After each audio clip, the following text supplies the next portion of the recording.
Hello everyone, welcome to Yukta Naveen vlogs. ನಾವಿವತ್ತು ಮನೆಯಲ್ಲೇ ಕ್ರಿಸ್ಪಿಯಾಗಿ ಹೇಗೆ ಸಮೋಸ ಮಾಡೋದು ಅಂತ ತೋರಿಸ್ಕೊಡ್ತೀನಿ ಬನ್ನಿ. ಮೊದಲಿಗೆ 2 ಕಪ್ ಆಗೋಷ್ಟು ಮೈದಾ ಹಿಟ್ಟನ್ನ ತೊಗೊಂಡಿದ್ದೀನಿ. ಅದಕ್ಕೆ 1 ಟೀ ಸ್ಪೂನ್ ಆಗೋಷ್ಟು ಉಪ್ಪನ್ನ ಆ್ಯಡ್ ಮಾಡಿದ್ದೀನಿ. ಹಾಗೆ ಒಂದು 2 ಟೀ ಸ್ಪೂನ್ ಆಗೋಷ್ಟು ಆಯಿಲ್ನ ಆ್ಯಡ್ ಮಾಡ್ತಾಯಿದ್ದೀನಿ. ಆ್ಯಡ್ ಮಾಡಿಕೊಂಡು ಮೊದಲಿಗೆ ಅದನ್ನು ಮಿಕ್ಸ್ ಮಾಡ್ಕೋಬೇಕಾಗುತ್ತೆ. ಸ್ವಲ್ಪ ಎಲ್ಲ ಹತ್ರ ಅದು ಸ್ಪ್ರೆಡ್ ಆಗೋ ಥರ ಮಿಕ್ಸ್ ಮಾಡ್ಕೊಳ್ಳಿ.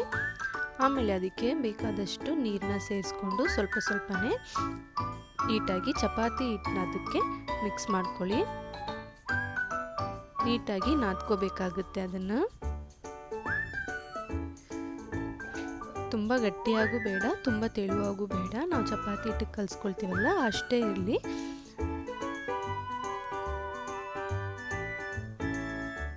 ನೀಟಾಗಿ ಅದನ್ನು ಮಿಕ್ಸ್ ಮಾಡ್ಕೊಂಡ್ಮೇಲೆ ಅದನ್ನು ಒಂದು 5 to 10 ಮಿನಿಟ್ಸ್ ರೆಸ್ಟ್ ಮಾಡೋಕ್ಕೆ ಇರ್ಬೋದು. ಇಲ್ಲ ಬೇಕು ಅಂದರೆ ತಕ್ಷಣವೂ ನಾವು ಮಾಡ್ಕೋಬೋದು.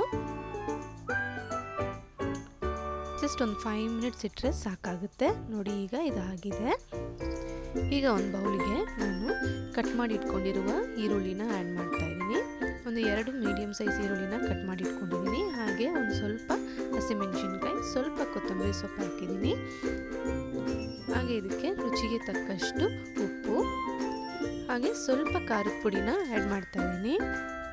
ಯಾಕಂದರೆ ನಾವು ಆಲ್ರೆಡಿ ಗ್ರೀನ್ ಚಿಲ್ಲೀಸ್ ಆ್ಯಡ್ ಮಾಡಿದ್ದೀವಿ, ಹಾಗಾಗಿ ಸ್ವಲ್ಪ ರೆಡ್ ಚಿಲ್ಲಿ ಪೌಡರ್ ಆ್ಯಡ್ ಮಾಡಿದ್ದೀನಿ. ನಾನಿಲ್ಲಿ ಸ್ವಲ್ಪ ಚಾಟ್ ಮಸಾಲ ಆ್ಯಡ್ ಮಾಡಿದ್ದೀನಿ. ನಿಮಗೆ ಬೇಕು ಅಂದರೆ ಆ್ಯಡ್ ಮಾಡ್ಕೊಳ್ಳಿ, ಇಲ್ಲಾಂದರೆ ಸ್ಕಿಪ್ ಮಾಡ್ಕೊಳ್ಳಿ. ಈಗ ಅದನ್ನೆಲ್ಲ ಮಿಕ್ಸ್ ಮಾಡ್ಕೊಳ್ಳೋಣ. ಇದು ಈರುಳ್ಳಿಗೆ ಉಪ್ಪು ಹಾಕಿರೋದ್ರಿಂದ ಬೇಗ ನೀರು ಬಿಟ್ಕೊಬಿಡುತ್ತೆ. ಹಾಗಾಗಿ ನೀವು ಯಾವಾಗ ಮಾಡ್ತೀರೋ ಆಗ ಮಿಕ್ಸ್ ಮಾಡ್ಕೊಳ್ಳಿ. ಈಗ ಇದು ಸ್ಟಫಿಂಗ್ ರೆಡಿಯಾಗಿದೆ. ಈಗ ನಾವು ಮಾಡಿಟ್ಕೊಂಡಿರುವ ಮೈದಾ ಹಿಟ್ಟನ್ನು ಚಪಾತಿ ಥರ ತೀಡ್ಕೊಳ್ಳೋಣ. ಎಷ್ಟು ತೆಳ್ಳಕ್ಕಾದರೆ ಅಷ್ಟು ತೆಳ್ಳಕ್ಕೆ ನೀವು ತೀಡ್ಕೋಬೇಕಾಗುತ್ತೆ. ಮಂದ ಇದ್ದರೆ ಅದು ತುಂಬ ಗಟ್ಟಿ ಬರುತ್ತೆ. ಹಾಗಾಗಿ ಎಷ್ಟು ತೆಳ್ಳಕ್ಕಾದರೆ ಅಷ್ಟು ತೆಳ್ಳಕ್ಕೆ ನೀವು ತೀಡ್ಕೊಳ್ಳಿ. ಅದಾದಮೇಲೆ ಒಂದು ಸ್ಲೋ ಫ್ಲೇಮಲ್ಲಿ ನಾವು ಅದನ್ನು ತವಾ ಮೇಲೆ ಹಾಕಿ ತಗೊಳ್ಳೋಣ. ಲೈಟಾಗಿ ಬೆಚ್ಚಗಾದರೆ ಸಾಕದು.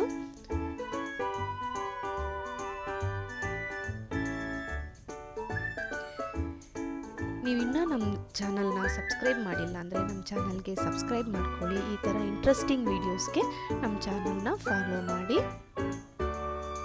ನೋಡಿ, ನಾನು ಇನ್ನೊಂದು ಮಾಡೋದು ತೋರಿಸ್ತಿದ್ದೀನಿ. ಫುಲ್ಲು ತೆಳ್ಳಕ್ಕೆ ಅದನ್ನು ತೀಡ್ಕೊಳ್ಳಿ. ಯಾಕಂದರೆ ನಾವು ಅದಿನ್ನೂ ಆಯಿಲಲ್ಲಿ ಫ್ರೈ ಮಾಡ್ತೀವಲ್ಲ, ಹಾಗಾಗಿ ಅದು ಸ್ವಲ್ಪ ಮಂದ ಬರುತ್ತೆ.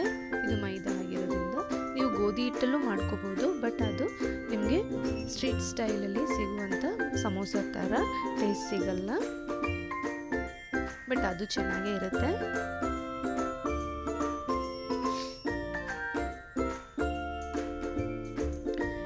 ಅದು ತವಾ ಮೇಲೆ ಹಾಕಿ ನೋಡಿ ಲೈಟಾಗಿ ಫ್ರೈ ಮಾಡಿ ಇಟ್ಕೊಂಡಿದ್ದೀನಿ ಅಷ್ಟೇ.